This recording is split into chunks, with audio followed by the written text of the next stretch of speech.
할렐루야. 오늘 말씀 마태복음 9장 1절에서부터 8절 말씀, 사역을 통해 계시된 예수님의 신적 속성이라는 제목으로 여러분들과 함께 은혜를 나눠보자 합니다. 자, 마태복음 8장에 이어서 제9장 각종 이적들을 베푸심으로 예수님께서 당신 자신이 구약의 선지자와 그리고 이제 시편에 말씀에 예언되어 있는 메시아이심을 입증하고 계시는 예수님의 사역을 지금 소개하고 있습니다.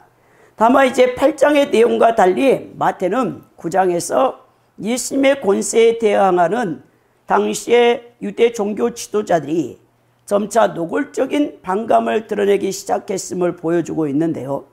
자, 예수님께서 메시아로서 당시 자신의 땅에 자기 백성에게 왔지만 영접하기는커녕 핍박을 받고 이제 그 악한 자신들의 행위가 드러날까 봐 예수님을 오히려 두려워했던, 결국 유대 종교 지도자들이 로마의 이제 그 힘을 빌려서, 총독 빌라도의 힘을 빌려서 예수님을 신성모독죄로, 더 나아가서 로마에서는 국가 반역죄로 결국 사형을 십자가에서 당하고 마십니다. 본문에서 예수님께서 사역의 중심으로 삼았던 이 가버나움에 이르러서 한 중풍병자를 고치는 사건이 여기서 소개되는데요.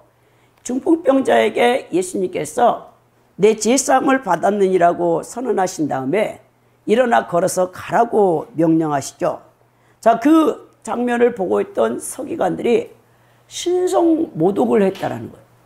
야, 그 유대 종교의 종교가들은 절대로 여러분 하나님이 아니고서는 제사함을 베풀 수 없다라고 그들은 다 믿고 있었는데, 인간인, 목수인, 별 볼도 없는 나사렛 촌뜨기 그 예수님이 이 죄를 사한다라는 거예요. 그 말을 듣고 이들이 얼마나 분을 내고 화가 났는지, 서기관들이 어떤 사람일까? 밥만 먹고 목욕 제기하고 구약의 36권의 말씀을 양피지에다가 여러분 그때 필사를 하는 사람들이에요. 그러니까 유대 종교 지도자들 가운데 최고로 말씀을 잘 알던 사람들이 이 서기관들인데, 그들이 봤을 때 예수님은 신성모독의 이 비난을 제공하신 것이죠. 그래서 그들이 이제 예수님을 정죄하여서 온 인류의 죄를 사할 수 있는 메시아라는 사실을 알지 못하고 결국 예수님을 십자가에 넘기는 그런 엄청난 죄를 범하고 마는 것을 보게 되는 것입니다. 오늘 예수님께서 세상에 오신 이유가 사람들의 육신적 질병을 치유하기보다는 궁극적으로 사람들의 영혼을 죄로부터 구원하시기 위함이라는 사실을 강조하기 위해서 마태가 이 왕의 복음, 수신자가 유대 민족을 향한 여러분 이 서신 아닙니까?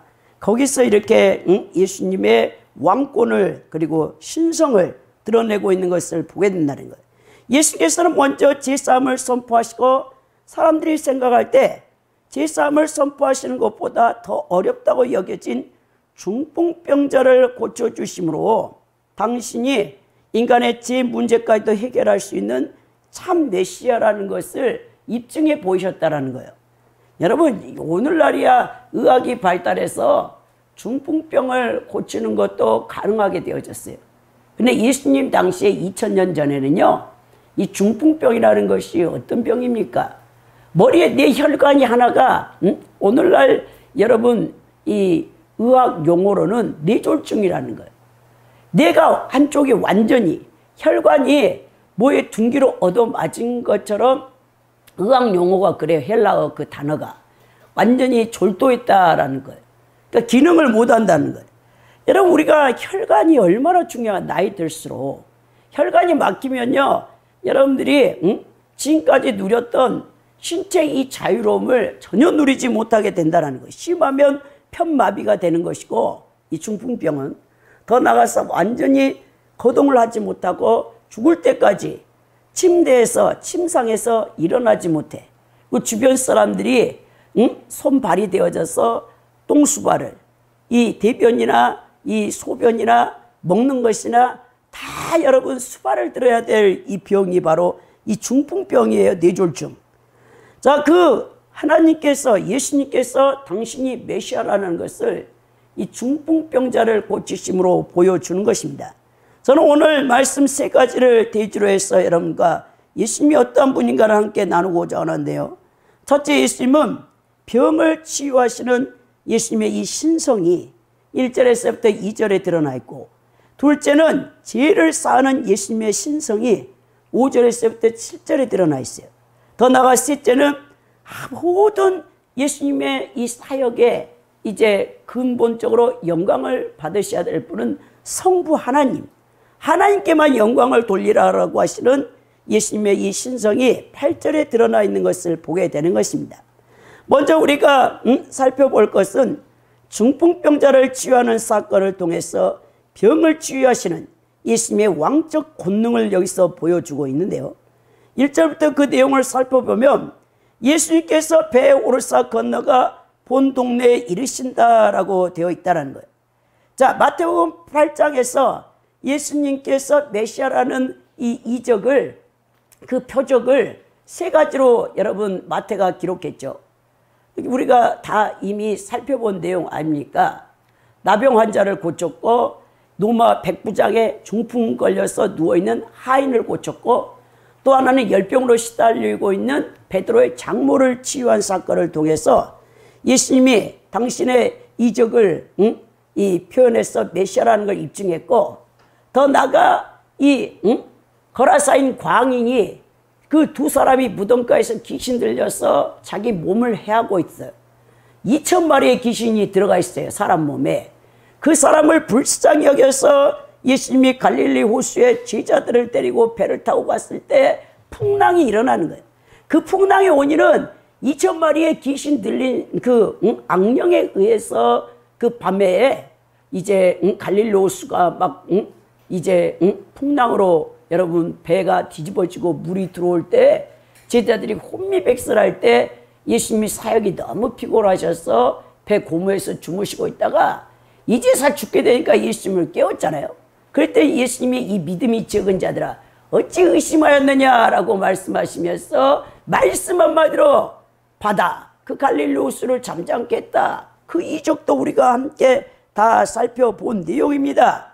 자, 예수님은 자신의 이번에 처음으로, 그러나 이 이적은 제싸움의 권세가 있다라는 것을 보여주는 이 첫 번째 이 이적이 바로 중풍병자를 고치신 이 1절, 2절에 기록되어 있는 이 말씀입니다. 여기서 본 동네는 가버나움이에요, 가버나움. 예수님께서 원래 나사렛에서 이주하여서 이 초기 갈릴리 사역을 주요 거점으로 해서 이 가버나움에서 오늘 이 중풍병자를 치유하고 있는데요. 참으로 이 중풍병자의 치유 사건은 우리에게 감동을 줘요. 왜냐하면 이 중풍병자는 자신의 몸을 전혀 움직일 수 없어요. 근데 이 중풍병자를 데리고 온 4명의 친구들이 있어. 그리고 이제 마가나 누가복음에 보면 이 예수님이 말씀을 전할 때 너무나 사람들이 많아서 그 집을 가까이 가지를 못해. 용신할 수가 없다고 했어요. 그러니까 이 믿음 있는 중풍병자의 4 친구들이 들것에 들고 왔거든요. 근데 그 여러분 팔레스틴 집은 위를 지붕을 그냥 여러분 뜯을 수 있게 되어 있어. 그래서 너무 더운 지역이기 때문에 그 지붕을 뜯어가지고 그 여러분 들것을 내려가지고 예수님 계시는 그 앞까지 끌어내려가지고 예수님이 그 중풍병자를 치유하신 거죠. 그러니까 여러분 중풍병자가 믿음이 있었는가? 아니면 중풍병자를 데리고 온 4명의 친구의 믿음인가? 우리는 이제 복음서의 기자들이 그것에 대해서는 말씀하고 있지 않지만 아무튼 이 중풍병자가 자신의 상태에서는 전혀 걸어갈 수도 없고 일어설 수도 없고 누워만 있는 사람인데 이 사람을 내 믿음의 친구들이 데리고 와서 결국 구원을 받고 제사함을 받고 중풍병에서 노인받았다. 이것은 사실이라는 거예요. 자, 여기서 우리가 이 중풍병자의 치유 사건을 통해서 깨닫는 교훈이 뭡니까? 하나님 앞에 나아가는 데는 어떤 장애도 변명거리도 있을 수가 없다라는 거예요. 중풍병자라 할지라도 주변에 있는 믿음이 있는 사람들에게 도움을 청해서 하나님 앞에 예배에 나아가서 치유받는 사람들 많습니다, 여러분. 성령님께서 다이렉트로 역사하면요, 중풍병이나 암병이나 우리 하나님 앞에는 아무것도 아니에요, 여러분. 근데 우리는 인간의 이성과 이 합리성, 논리성 때문에 하나님의 사역을 우리가 제한시켜요. 그래서 여러분들이 기적, 이적, 그 치유를 받지 못하는 가운데 있는데, 자, 여러 방법으로, 물론 신적 치유, 성령님께서 다이렉트로 불을 통해서 마비되어 있는 혈관을 뚫어버리고 그 혈전으로 막혀있는 여러분 뇌에, 그리고 여러분들의 대동맥에, 경동맥에 막혀있는, 우리 백자 목사님이 뇌경색에 걸려서 1월 달에 의정부 가톨릭 성모병원에 입원하셨잖아요. 일주일 동안. 보니까 제일 중요한 게 뭐냐면 우리 심장에서 피를 온몸으로 혈관을 돌리죠. 근데 여기 경동맥, 이 목 부위에서 머리 뇌로 올리는 이 혈관이 가장 중요하다는 거예요. 뇌졸중이 뇌가 마비돼 버려요. 중풍병이 걸려버리는데, 보니까 MRI상에 보니까 우리 백기자 목사님이 이 경동맥은 다행히도 막히지 않았더라고. 근데 여기 바로 경동맥에서 올라가는 뇌에 가장 큰 대동맥이 3개가 있어요. 근데 그 대동맥에 올라가는 한 중앙 지점에서 그 MRI상을 의사가 설명안을 보니까 3개가 이렇게 하얗게 딱 나오면서 여기가 가장 중요한 부위가 막혔다. 아, 그래서 저보고 그때 금요일 날 1월 24일인데 빨리 응급실에서 간호사가 오래요. 그때 저는요, 우리 백기자 목사님이 아무 그런 병인지는 몰랐어요. 내 동두천에 있는 성모병원에 가서 MRI를 찍어놓고 금식했기 때문에 MRI가 한 3시간 걸린대요. 판독하는데 의사가. 그래서 밥을 혼자 드시고 계신데 금식하셨으니까 제가 죽을 사 먹으라고 전화 통화를 하고, 저는 이제 금요일 날이니까 금요 예배 준비를 하고 있었는데 4시가 됐는데도 연락이 안 왔어. 제가 전화를 드리니까 집에 와 있대. 왜 집에 와 있냐 그랬더니, 아이고, 여자 의사 선생님이 내 MRI를 머리를 판독했는데 뇌경색, 뇌졸중의 증상이 보인다고, 너무 위험하다고. 그때 또 하필이면 설날 연휴가 잡힌 거예요. 지금 우리 대한민국의 이 빅5 대형 병원이 다 의료대란이고 전국 다 의료대란이란 말입니다. 그래서 빨리 응급실로 곧바로 의사가 가라겠더니 얼마나 꼼꼼한 양반이 그냥 자기 이제 보따리를 싸느라고 집에 와 있대. 얼마나 제가 걱정이 됩니까? 그래 택시를 불러서 이제 가서 혼자 또 거기 그 성모병원 의정부에 갔더니 제2차 병원이고 3차 병원은 아니에요. 그래가지고 또 그 CT를 찍고 다 판독해봐도 이 뇌경색에 혈관이 혈전으로 막혀가지고 큰일 났다고 이제 해가지고 저를 빨리 보호자가 와야 된대. 여러분, 병원은 소용이 없습니다. 사람이 죽어나가도 보호자가 와서 사인하지 않는 이상 병원은요, 돈이 목적이에요. 사람을 살리는 목적이 아니라니까요. 그래서 제가 여기서부터 6시에 출발해갖고 가는데 우리 목사님 혼자 내 8시 반인가 택시 타고 갔는데 아주 의정부에서도 꼴짝에다가 그 병원을 갖다 놨어요. 그랬더니 혼자 세상에 응급실에 누워있더만 딴 사람이 이미 다 보호자가 와가지고 중환자실로 다 들어갔는데, 그 뇌경색 집중 중환자실로 들어가야 되는 거예요, 저 양반이. 그래서 이제 사인을 했더니 그 즉시 수속을 밟아가지고 나보고 하는 말이, 그 의사가 남자 의사 선생님이 인턴인가 레전트인가 몰라요. 야, 교수는 없어요. 그런데 그 하는 말이 오늘 밤이 고비입니다. 살아날지 아니면 사망할지도 모르겠어요. 천천병력 같은 소리를 하는 거예요. 의사가. 그래가지고 24시간 자지 말고 남편분을 이상 있는가를 지켜보래. 그래가지고는 우리 백자 목사님은 얘 집중실에 4명 있더라고. 4명. 다 컴마 상태야. 기계가 다 돌리고 있는 상태에서 우리 목사님은 의식이 있고 나는 그 옆에서 간이 환자 간이 거기서 잘라는데 아무것도 교회에서 달려가가지고 저는 뭐 이불이나 뭐 옷을 챙겨가지도 않았잖아요. 아무것도 없어. 날씨도 엄청 추워. 그때 겨울에 눈이 많이 오고 있는데 그냥 거기서 자지 말고 지키라니까 옆에서 이제 지켰더니 간호사가 쓰시러 와서 손 들어보세요. 발 들어보세요. 말해보세요. 완전히. 그랬더니 말도 하고 손도 들고 발도 들고 그리고 저보고 계속 오줌을 이제 싸면 오줌통에 받아다가 몇 미리 쌌는가 계속 체크하세요. 뭐 이렇게 해서 하더니 그 다음날 이제 아무렇지도 않는지 그 다음에는 바로 거기 이제 협약이 되는 간병인을 써야 된대요. 예, 제가 이제 못 있으니까. 그래가지고 이제 드림팀 거기 협약에 해가지고 조선족 간병인을 써가지고 일주일 동안 제가 가지도 못해. 그 입구에서 뭐 필요하다면 슬리퍼 사다 주고 간병인하고 교체될 때까지는 안 돼가지고 전화로만 괜찮냐고. 아무렇지도 않다고 괜찮다고. 정말 우리 백자 목사님도 하나님이 살려주신 거예요.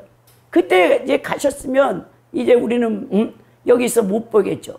그때 정말 우리 하나님이 우리 백자 목사님을 살려줘서 지금도 지금 회복기에 있는데 여러분 이렇게 중풍병자가 열망이 있었겠죠. 눈물이 겹죠. 자기의 이 상태에서 얼마나 고통을 받겠습니까?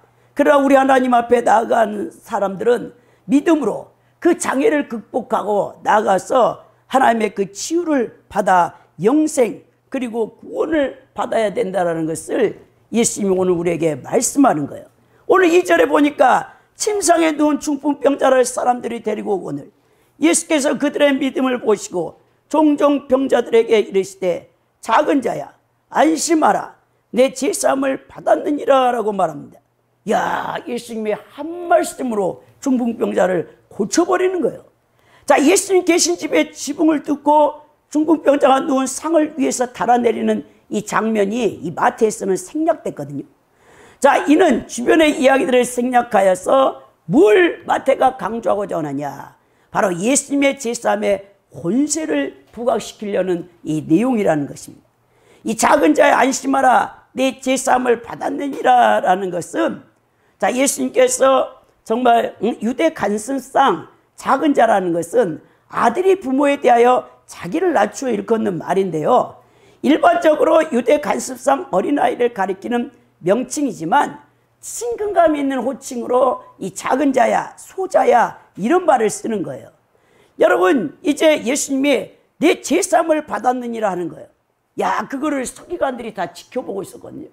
감히 어떻게 인간이 제사함을 받았다라는 그 하나님만이 행할 수 있는 권세를 입으로 내세운단 말입니까? 있을 수가 없는 것이죠. 자, 그래서 이들이 예수님의 이제 넘어뜨리려고 예수님을 계속해서 꼬투리를 잡으려고 했는데 딱 예수님이 잡히는 것입니다. 오늘 이 중풍병자의 이 본질적인 문제가 뭐였어요? 죄예요, 죄. 죄로 말미암아 중풍병에 걸려있다는 것을 우리가 알 수 있겠죠. 여러분 오늘 예수님께서 치유 선언을 할 때 제사함의 선언을 먼저 하시는 것을 보게 된다는 거예요. 그것은 중풍병자 이 질병의 직접적인 원인이 죄에 있다는 것을 알 수 있다는 것입니다.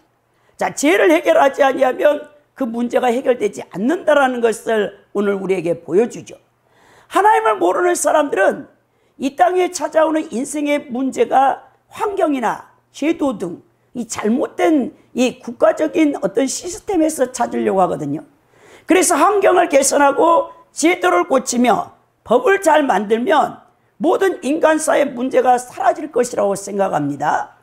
그러면 과연 사회적 제도 개선이나 복지를 통해 한 국가의 법을 잘 만들면 인간이 사는데 이 부딪히는 모든 문제를 해결할 수 있습니까? 해결할 수 없다는 거예요. 왜냐하면 그것은 인생의 모든 문제가 환경이나 제도에 있는 게 아니에요. 인생의 문제는 본질적으로 죄에 있다, 죄. 왜냐?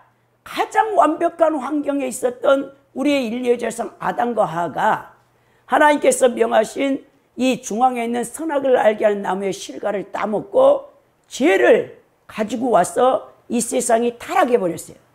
인간의 죄 때문에 환경, 자연, 이 모든 땅까지도 저주를 받아서 가시와 엉겅퀴를 내잖아요. 사람 관계도 죄로 말미암아 파괴가 되어졌고 하나님과 인간의 관계도 죄가 파괴를 시킨단 말입니다.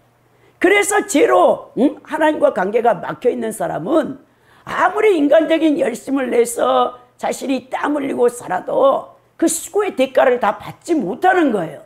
그래서 인간에게 가장 중요한 이 문제는 본질적인 죄 문제가 해결돼야 되는데 이 죄를 해결하신 분이 누구냐? 바로 예수 그리스도 아닙니까? 초림하신 예수 그리스도 메시아가 오신 목적은 인류의 죄를 대속하시기 위해 오신 거예요. 그래서 그 의로운 피를 이 십자가에서 흘려주심으로 말미암아 누구든지 예수님을 자신의 구주로 영접하면 죄사함을 받고 구원을 받아 영생을 받고 가장 인간이 살기에 완벽한 장소적인 곳 바로 천국으로 하나님께서 우리를 데려가는 것, 그것이 복음의 본질이고 핵심이라는 거예요. 여러분, 복음은 능력이 있습니다. 이 바울 사도가 고린도전서 1장 18절에 십자가의 도가 멸망하는 자에게 미련한 것으로 보이지만 구원을 받은 우리에게는 능력이라고 했다. 능력. 여러분, 그래서 우리가 복음 전파를 여러분 때를 얻든 못 얻든 해야 하는데 계시록 21장 4절에서 우리 예수님께서 천국을 이렇게 표현합니다. 모든 눈물을 그 눈에서 씻기시며 다시 사망이 없고 애통하는 것이나 곡하는 것이나 아픈 것이 다시 있지 않으니 처음 것들이 다 지나갔다라고 말씀했다는 거예요. 사랑하는 성도 여러분, 예수 그리스도 안에서 인생의 모든 문제의 근원인 죄가 해결을 받게 되는 것입니다. 우리를 온갖 질고로 몰아넣은 죄가 해결되어야 여러분들의 삶이 예수님과 동행하고 동거하고 그 임마누엘의 복을 받게 되므로 예수 그리스도 안에서 여러분들이 평강과 위로와 또 그 사랑을 은혜를 받게 된다는 거예요. 로마서 5장 12절에 뭐랍니까? 이러므로 한 사람으로 말미암아 죄가 세상에 들어오고 죄로 말미암아 사망이 왔느니 이와 같이 모든 사람이 죄를 지었으므로 사망이 모든 사람에게 이르렀다라고 말하는 것입니다. 여러분, 여기서 중요한 교훈이 있는데요. 신앙에도요, 이 중풍병을 경계해야 돼요. 중풍병에 걸려있는 신앙인들이 너무 많다는 거예요. 야, 한 중풍병자를 그 친구들이 침상째 들고 와서 예수님께 나와 고침을 받았잖아요. 여러분, 이 뇌졸중이라는 이 중풍병의 의학 용어가 아포플렉시인데 원래 무엇에 있어요? 크게 얻어맞아 기절했다라는 뜻을 갖고 있어요. 그만큼 중풍병에 걸린 사람은 그 수족을 자유롭게 움직이지 못해요. 심하면요, 언어 기능이 상실돼요. 말을 못합니다. 또 심한 경우에는 평생을 그냥 침상에 누워서만 지내야 돼. 그러므로 중풍병자는 신체적으로 산 사람이지만 사회적으로 죽은 사람이라고 할 수 있는데요. 밥도 남이 먹어줘야 됩니다. 그리고 대소변도 남이 처리해줘야 돼요. 사람은 그 스스로 활동하고 일을 하며 손발을 자유자재로 움직일 때, 그리고 남을 유익하게 하고 자유롭게 활동할 수 있을 때, 사회적으로 봤을 때 그것이 산 사람이에요. 여러분, 우리 고 김창률 성도님, 제 선친 아버지께서 이제 이 지난 토요일 오후 7시 53분에 소천하셨잖아요. 요양병원에 10개월에 입원해 계시다가 이제 우리 아버지께서 천국에 가셨는데, 아버지가 처음에 요양병원에 가셨을 때 대소변을 이제 처리를 못 하시잖아요. 그러니까 너무 힘들어 하시는 거예요. 왜냐? 그 요양병원에 요양보호사들이 다 여자 요양보호사예요. 남자 요양보호사는 굉장히 셉니다. 가격이 이게 11만 원. 이 정도 요양보호사 간병인 여자분들도 뭐 15만 원, 13만 원까지는 해요. 근데 남자 여러분 간병인이나 이 요양보호사는 일당이 17만 원, 18만 원을 받아요. 그만큼 이제 많지는 않거든요. 근데 우리 아버지가 평생 시골 농부로 81세까지 나주에서 백화소 농사를 했기 때문에 아프신 적이 없거든요. 아무리 아파도 병원 가서 스테로이드 주사 한 번 맞고 와서 또 배농사 일을 하신 분이었는데, 갑자기 우리 아버지가 이제 5, 6년 동안 허리디스크 수술, 무릎 관절을 하시고 다리가 대동맥이 막혀서 스텐스 괴사, 발가락이 괴사되면서 또 스텐스 수술을 했죠. 심장도 스텐스 수술을 하셨죠. 막 연거푸 수술을 전남대학병원에서 하시다 보니까 몸이 급격히 쇠산해지면서 나중에 거동을 못 하시게 된 거예요. 그래서 우리 큰 남동생 집 가까이에 있는 효인 재활요양병원에서 10개월을 작년 8월 말에 이제 가셔가지고, 그때부터는 요양보호사가 대소변을 이제 받아내는 거예요. 기저귀를 차고 계셔야 되는 거예요. 그러니까 처음에 그것이 너무 싫어가지고 제가 아버지를 뵈러 갈 때마다 아버지가 막 거기서 죽어도 내가 집에 가서 죽겠다. 두 아들들한테, 큰아들 작은아들한테 나를 다시 시골집으로 돌아가게 해다오. 막 애원하고 사정사정을 해요. 그래서 이제 작년 9월 달에 추석 명절에 내려갔더니 아버지가 그때 강주 기독교병원에 입원해 계셨어.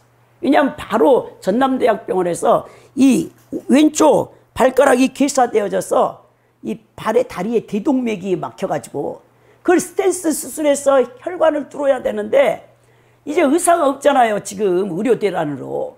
그러니까 못하고 강주 기독교병원에 입원해 계시는데 거기 여자 요양사들이, 보호사들이 너무 아버지를 학대했나 봐. 막 꼬집고 오줌 싸지 마라, 똥 싸지 마라 해가지고 아버지가 말도 못하고 너무너무 한 달 동안 괴로워하시다가 거기서 아버지가 아예 식사를 거의 안 하셨대. 왜? 똥오줌을 싸면은 요양보호사가 그렇게 꼬집고 막 안 보니까, 우리가 없으니까 보호자가, 아들들이 주말만 와서 아버지 어떠시냐고 막 과일이나 사드리고 요양보호사님들 수고 많으시다고 막 비타민 500에 뭐 아주 바리바리 그냥 우리 아버지 잘해주라고 남동생이 사다 주고 간호사들에게도 사다 줘도, 그래서 우리 아버지가 이제 거기서 퇴원을 하셔가지고 이제 전남대학병원에서 수술이 잘 돼가지고 다시 예전에 계시는 효인재활요양병원에 와서 제가 전화를 드리니까 아버지가 그때부터 나한테 하소연을 하는데, 그 강주 기독교병원 거기서 내가 얼마나 고통을 받은 줄 아냐. 요양보호사들이 오줌똥을 못 싸게, 기저귀를 못하게 해가지고 내가 거기서 밥을 안 먹어서 거의 굶다시피 했다니까. 아버지, 그러면서 제가 막 울었는데, 여러분 보십시오. 연로하신 어르신들이 요양원이나 요양병원에 가지 않고 여러분 집에 계시다가 돌아가시는 게 소원이래.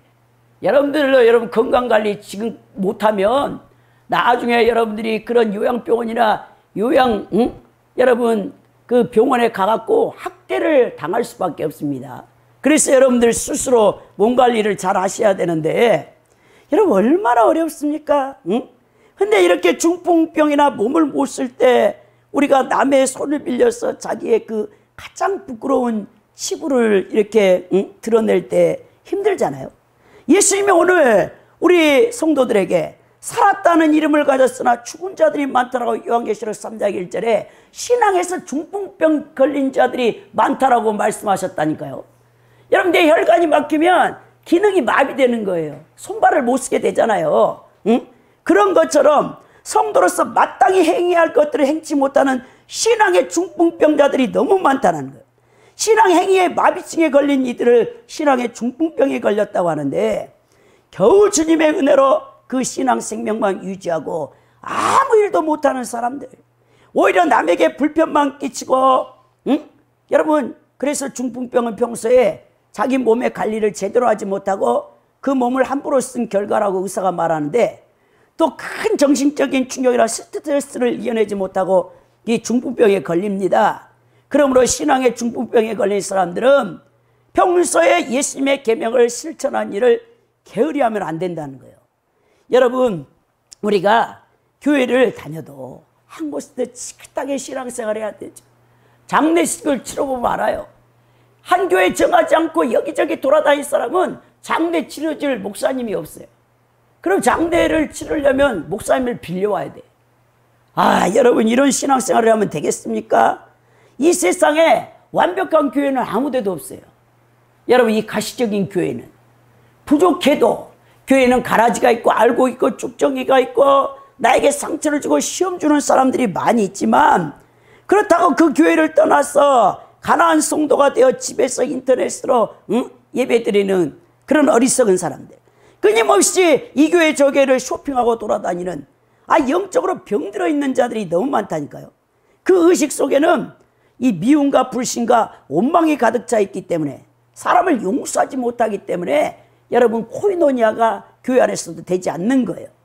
자, 그래서 우리가 정말 이런 사람들 위험합니다. 이 신앙의 중풍병 든 자들은 종말에 겨우 부끄러운 구원이라 받을지, 더 나아가 악화되면 배교자라 이단자가 되어져서 예수님을 버릴 수 있다는 거죠. 그래서 여러분들이 신앙생활을 잘해야 된다는 거예요. 자, 중풍병을 고치는 모습을 보고 3절에 뭐랍니까? 어떤 서기관들이 속으로 이르되 이 사람이 신성을 모독했다. 야, 하나님만, 여호와 하나님, 유일신 사상을 갖고 있는 유대 종교 이 지도자인 서기관들이 봤을 때 이 예수님은요, 신성 모독죄를 정하는 거예요. 범한 겁니다. 신성 모독이라는 것은 신을 모독하였다라는 것인데, 하나님 이름을 욕되게 했다라는 것입니다. 어찌 감히 인간이 죄를 사할 수 있다라는 그것을 선포할 수 있단 말입니까? 그러니까 여기서 이들이 깜짝 놀란 것입니다. 그러면서 4절에 뭐랍니까? 예수께서 그 생각을 하시고 이르시되 너희가 어찌하여 마음에 악한 생각을 하느냐? 서기관들의 마음을 후원히 다 들여보셔요. 예수님이 하나님이시기 때문에 그 심장과 그 폐부를 감찰하시는 하나님 아닙니까? 여러분들 신앙생활하는 거, 여러분들이 매일같이 일상생활하는 거, 하나님의 여호와의 눈이 여러분들의 심장과 폐부를 날마다 감찰하고 계셔요. 속일 수가 없습니다. 자, 너희가 어찌하여 악한 생각을 하느냐라고 우리 예수님께서 제2의 하나님이시잖아요. 그들에게 책망을 하시는 것입니다. 그러면서 우리 예수님이 뭐랍니까? 이 죄를 쌓는 예수님의 그 신성을 드러내는데 5절에서 7절에 보니까 내 죄사함을 받았냐 하는 말과 일어나 걸어라 하는 말 중에 어느 것이 쉽겠느냐라고 말합니다. 여러분, 어느 것이 쉬운 것 같아요? 일어나 걸어라가 더 여러분 어렵겠죠. 왜냐하면 죄사함을 받아라, 그것은 죄사함을 받았는지 안 받았는지 여러분들이 눈으로 확인할 수 없잖아요. 인간은 오감각으로만 지각하니까. 근데 그 중풍병자가 4명의 친구가 상에 그 들 것에 들고 와가지고 자기 몸을 제대로 가누지도 못하는 사람을 일어나 걸어라 하니까 그건 실제적으로 보여줘야 되잖아요. 실제로 일어나서 그가 가야 되잖아요. 그걸 누가 할 수 있겠습니까, 인간이. 근데 예수님이 동시에 죄를 사했다라는 그 표징으로 일어나 걸어라 했을 때 그 중풍병자가 뻘떡 일어나서 걸어가 버린단 말입니다. 야, 그것을 서기관들이 볼 때 혼미백산하게 되어졌겠죠. 그러면서 6절에 뭐랍니까? 그러나 인자가 세상에서 죄를 사하는 권능이 있는 줄을 너희로 알게 하려 하노라 하시고 중풍병자에게 말씀하시되 일어나 내 침상을 가지고 집으로 가라 라고 우리 예수님께서 말씀하십니다. 자, 하늘에서 죄를 사하신 것처럼 예수님께서 이 땅에서 죄를 사하시는 것이죠. 자, 예수님이 죄를 사하는 권세를 갖고 있다는 말입니다. 그건 예수님이 하나님이라는 신성을 갖고 있는 하나님이라는 것을 우리에게 분명히 보여주는 것이죠. 7절에 보니까 그가 일어나 집으로 돌아가거늘. 야, 예수님 한마디에 뻘떡 일어나서 가버려, 그 사람이. 자, 중풍병자가 자신의 집으로 돌아가는 그것을 종교 지도자의 서기관들과 거기에 용신할 수 없이 집에 모여있는 사람들이 그걸 다 봤단 말이에요. 얼마나 여러분 놀라운 일입니까?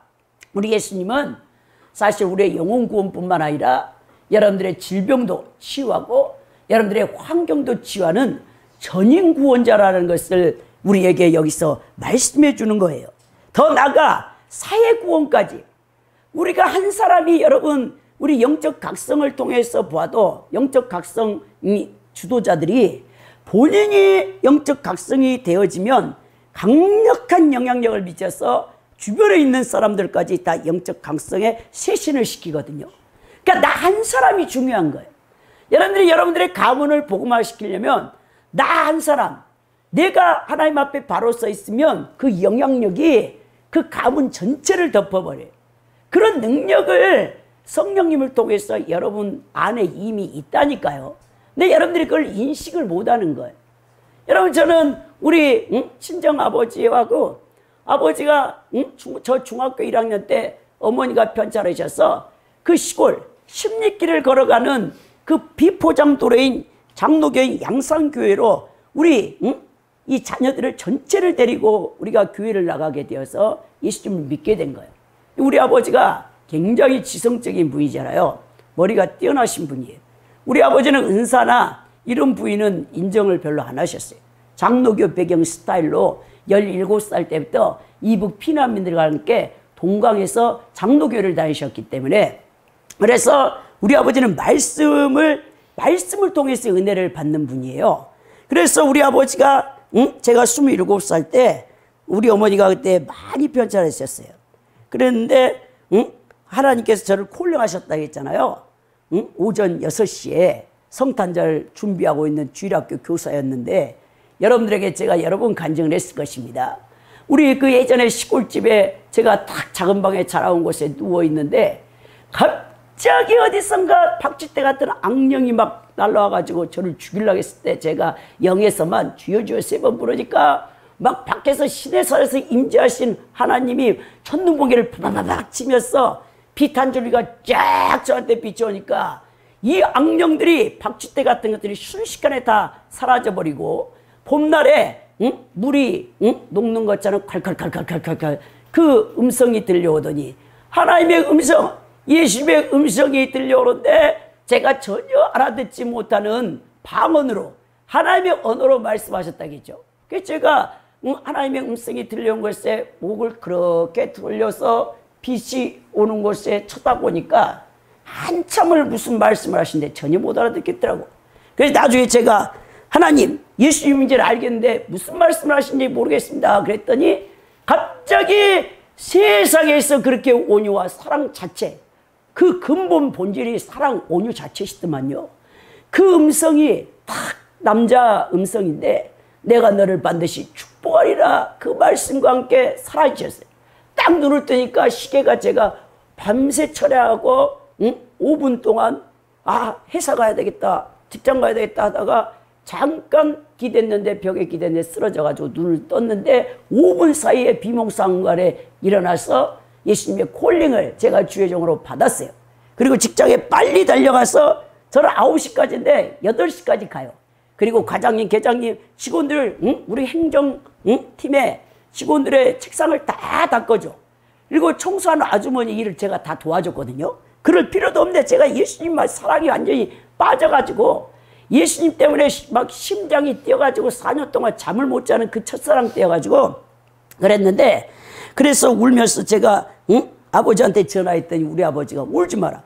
깜짝 놀라. 8시에 전화하니까 교통사고 난 줄 알고, 분명히 우리 딸이 지금 세무서 직장에 가 있어야 되는데 울면서 전화하니까 무슨 일이냐. 그러니까 아버지, 하나님께서, 예수님께서 제 꿈에 나타났는데 이제 반드시 축복한대요.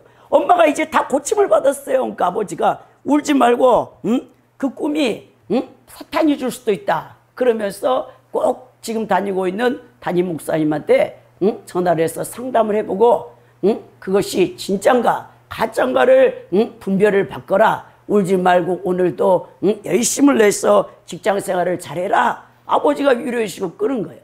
그 생각이 많이 납니다. 우리 아버지가 천국 가시고 난 다음에 아버지가 그렇게 저의 신앙의 기둥처럼 제가 힘들 때마다 아버지가 전화하면 저를 붙들어주고 그러셨는데, 야, 그 생각을 하니까 여러분, 우리 하나님께서 이렇게 저를 콜링할 때 저 한 사람 더 주의종으로 만들기 위해서, 야, 그래 우리 집안이 다 이제 거의 복음화가 되고 한 형제만 남양주 사는 둘째 언니하고 형부만 예수님을 안 믿고 그러는데 제가 기도를 많이 해야 되는데, 그렇습니다 여러분. 난 사람이 하나님 앞에 바로 서면 가족을 다 복음화를 하나님이 시킨다는 거예요. 여러분도 그런 복을 받아야 될 거 아닙니까? 여러분, 하나님께 영광을 돌리는 예수님을 보시죠. 8절에 보니까 무리가 보고 두려워하며 이런 권능을 사람에게 주신 하나님께 영광을 돌리니라. 자, 예수님의 모든 이적과 표적은요, 누구에게 영광을 돌리게 하냐? 성부 하나님께 영광을 돌리게 하는 거예요. 절대로 예수님은요, 자신이 영광을 취하지 않아요. 하나님의 영광을. 또 성령님의 사역은요, 성령님이 이적과 기사와 표적을 행하시잖아요. 그 성령님은 그 영광을 누구한테 돌리냐? 예수 그리스도 앞에 돌려요. 야, 이게 삼위일체 하나님께서 그 행하시는 그 사역들인데, 오늘 사람으로서 죄를 쌓을 수 있는 권세, 그것이 바로 메시아라는 것을 마태가 중풍병자를 여러분 고치면서 이 이적을 통해서 종교라는 결론을 짓는 부분이라는 것을 우리가 볼 수 있는 것입니다. 성도 여러분, 오늘 말씀을 통해 예수님이 어떤 분인가를 다시 한번 인식하는 계기가 돼야 되는데요, 중풍병자를 치유하시면서 죄를 쌓는 권세를 예수님이 갖고 있다는 것을 보여줍니다. 그리고 예수님의 모든 사역의 영광은 오직 성부 하나님께서만 받도록 하신다는 사실을 잊지 마시기 바랍니다. 우리 성도들의 사명은 분명해요. 우리는 주님을 믿어 영적으로 하나님의 자녀된 권세를 가진 자들로서 주님을 믿지 못해 죄와 사망의 권세자인 마귀 아래서 여전히 영적 중풍병자와 같이 고통당하는 사람들을 예수님께 인도해서 구원받고 그들에게 참된 해방과 그리고 그들에게 참된 자유를 누리게 해야 된다는 것입니다. 이것이 예수님께 모든 성도들에게 부탁하신 사명이라는 사실을 잊어서는 안 된다는 것입니다. 때를 얻든 못 얻든 말씀을 전파해서 여러분들은 복음을 전파하고 하나님께서 여러분들에게 각자에게 주신 이 영광스러운 직분과 복음 전파 사역을 충성스럽게 감당하다가 모두가 여러분 천국 들어가셔서 하나님 그리스도의 보좌 앞에 섰을 때 잘하였다 착하고 충성된 종이라여 면류관과 상급을 받는 여러분들이 되기를 예수 그리스도의 이름으로 축원드립니다.